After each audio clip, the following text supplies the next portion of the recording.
Telugu cinema में पवन कल्याण है, actor नहीं ब्रांड है ब्रांड। अब इनकी नई फिल्म आई है ओजी, जिसको डायरेक्ट किया है सुजीत ने। कौन है ये, भूल तो नहीं गए? साहो, बाहुबली के बाद प्रभास की नेक्स्ट बिग थिंग, जिसको कुछ लोग समझ नहीं पाए, कुछ समझना नहीं चाहते थे, लेकिन कुछ उसका आज तक रिस्पेक्ट करते हैं। तो बॉस बात ऐसी है जैसे तमिल में होता है LCU लोकेश सिनेमैटिक यूनिवर्स, वैसे ही तेलुगु में ठीक फिल्म की रिलीज से पहले SU अनाउंस हो चुका है। सुजीत सिनेमैटिक यूनिवर्स, जिसमें पहली फिल्म थी साहो और अब नेक्स्ट आई है दे कॉल हिम ओजी। इतना कॉन्फिडेंस फिल्म पे कि पूरा यूनिवर्स बना डाला। कहीं साहो की तरह ओवर कॉन्फिडेंस तो नहीं है ना? क्या सिर्फ साउथ में फैंस का उत्सव होगा या फिर नॉर्थ में भी पवन कल्याण सिनेमा वाइल्ड फायर बनेगा? चलो बताती हूँ। फिल्म का बेसिक कॉन्सेप्ट वही है जिससे मुंबई आज तक खड़ी है। अंडरवर्ल्ड इतनी सारी गैंगस्टर मूवीज बनी है, रियल लाइफ केसेस हुए हैं, लेकिन मुंबई वैसे की वैसी है। पता है क्यों? क्योंकि ये सारे डॉन्स, क्रिमिनल्स, माफिया और इस मुंबई शहर के बीच सिर्फ एक आदमी खड़ा था, ओजी ओरिजिनल गैंगस्टर, जिसकी कहानी से ज्यादा मशहूर है उसकी तलवार की हिस्ट्री। वैसे पता है ना आपको, ये फिल्म अडल्ट है, A-rated, और उसका रीजन ओजी की तलवार है। फिल्म में पवन कल्याण का एंट्री सीन इसी तलवार के साथ होगा और ऐसा होगा आप भूल नहीं पाओगे। Total blood bath,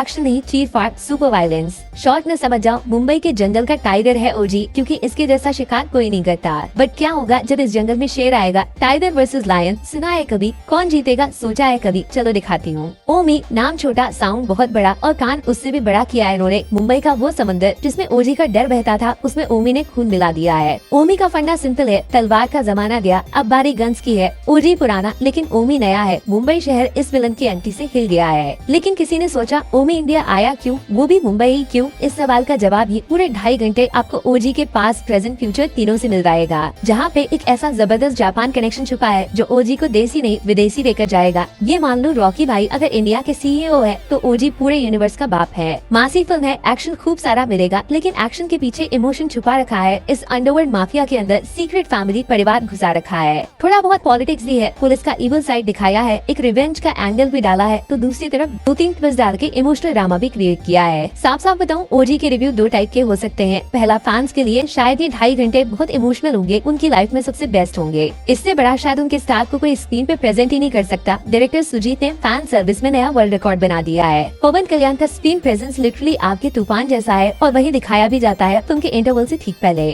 fire storm, जब ये शब्द लिखा देखा तो उसको फील भी किया। लिटरली थिएटर को स्टेडियम बनते देखा है मैंने। एकदम यूनिक, डिफरेंट, अलग ही लेवल का इंटरवल बनाया है। जबरदस्त मार काट के बीच एक एक्टर का ऐसा सेलिब्रेशन, आप चाहे तेलुगु हो या हिंदी, रोंगटे खड़े हो जाएंगे। कुछ पुरानी मूवीज के रेफरेंसेस हैं, फैंस के लिए आइकॉनिक मोमेंट्स को रिक्रिएट किया है, जिससे दूसरी इंडस्ट्री की ऑडियंस कनेक्ट नहीं करेगी, बट तेलुगु फैंस की लाइफ बन जाएगी। लेकिन इंटरवल के बाद वही सेम चीज रिपीट होती है जिसने साहो को डुबाया था। फैंस को मजा आएगा, लेकिन न्यूट्रल ऑडियंस थोड़ा सा कंफ्यूज हो जाएगा। एक्चुअली में फिल्म की स्टोरी उतनी खास नहीं है जितना स्पेशल इसका प्रेजेंटेशन है। वैसे तो बहुत सारे कैरेक्टर्स दिखाए जिनमें एक्टर्स ने तगड़े कास्ट किए हैं, बट 99% फोकस फिल्म का पवन कल्याण पे ही रहता है, जिस वजह से बाकी कैरेक्टर्स कॉम्प्रोमाइज हो जाएंगे, जो है टोटल फिल्म की स्टोरी को खास से मामूली बनाएंगे। इन सब को लेकर भी डायरेक्टर एक ऐसा सीन नहीं क्रिएट कर पाए जहां आपको हीरो के लिए डर लगे। फिल्म वही तगड़ी होती है जिसमें विलन हीरो की टक्कर का होता है, जो यहाँ नहीं है। इमरान हाशमी, उनका लुक कितना डेडली बनाया था। फिल्म रिलीज से पहले उनका जो इंट्रो टीजर आया था, मुझे लगा था तेलुगु सिनेमा इमरान को वो क्रेडिट देगा जो बॉलीवुड नहीं दे पाया। लेकिन पवन कल्याण की फैन सर्विस में बेचारे इमरान हाशमी खो जाते हैं। उनका एंट्री भी सॉलिड होगा, बहुत खून बहेगा, फिर कैरेक्टर मिसिंग हो जाएगा। ओजी वर्सेस ओमी का ब्लडी फेस ऑफ वाला सपना वेस्ट हो जाता है, जिस वजह से उनका क्लाइमैक्स इंटरवल के कंपैरिजन में ठंडा पड़ जाता है। बट थैंक्स टू ओजी का जापान कनेक्शन, एक तो उसमें क्रिएट किए गए स्टाइलिश सीन्स और उनके पीछे की ओजी बैक स्टोरी, ये आपको एंड तक एक्साइटेड रखेगी।